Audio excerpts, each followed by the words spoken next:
Episode 7 Lovers of the Red Sky dimulai dengan ayah Chonggi yang menyerang Pangeran Juhyang karena mengira dia adalah iblis mawang.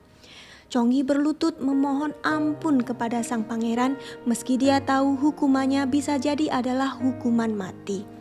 Pangeran Juhyang kemudian menantangnya agar membayar dosa ayahnya dengan menyerahkan tangannya untuk dipotong.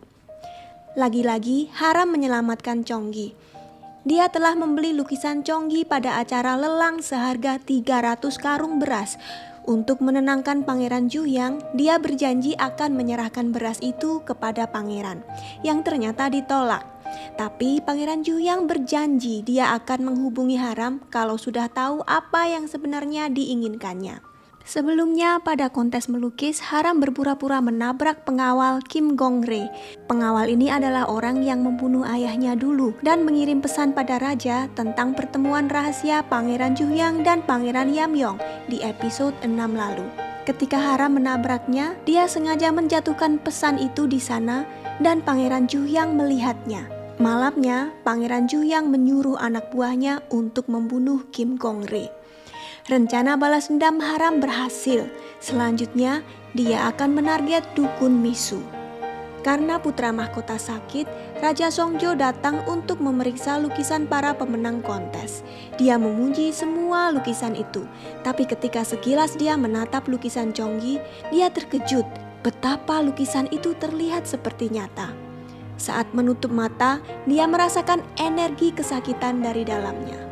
Pangeran Yamyong menyarankan agar mereka meminta Chonggi bergabung di dalam jajaran para pelukis istana. Raja menggodanya, mungkin Pangeran Yamyong yang ingin berdekatan dengan Chonggi. Tapi akhirnya dia setuju dan mengizinkan Chonggi untuk masuk ke dalam istana selama 3 bulan mengerjakan lukisan raja.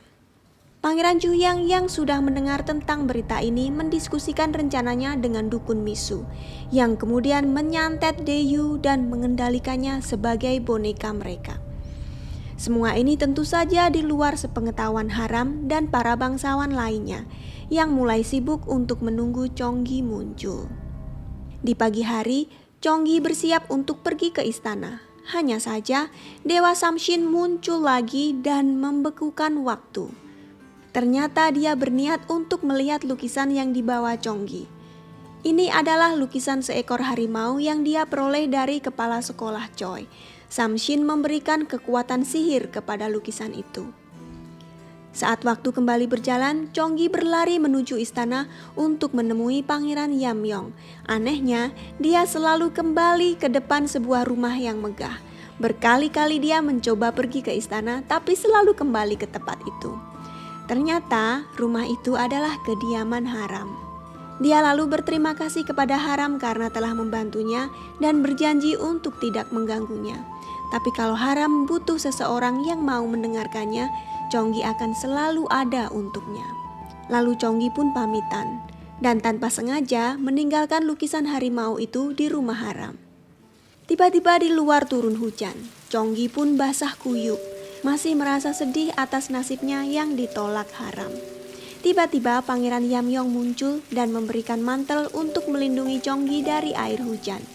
Hanya saja, Haram tiba-tiba keluar dengan membawa payung. Dia minta maaf kepada sang pangeran sambil bilang bahwa sebenarnya Chonggi sudah janjian untuk bertemu dengannya terlebih dahulu.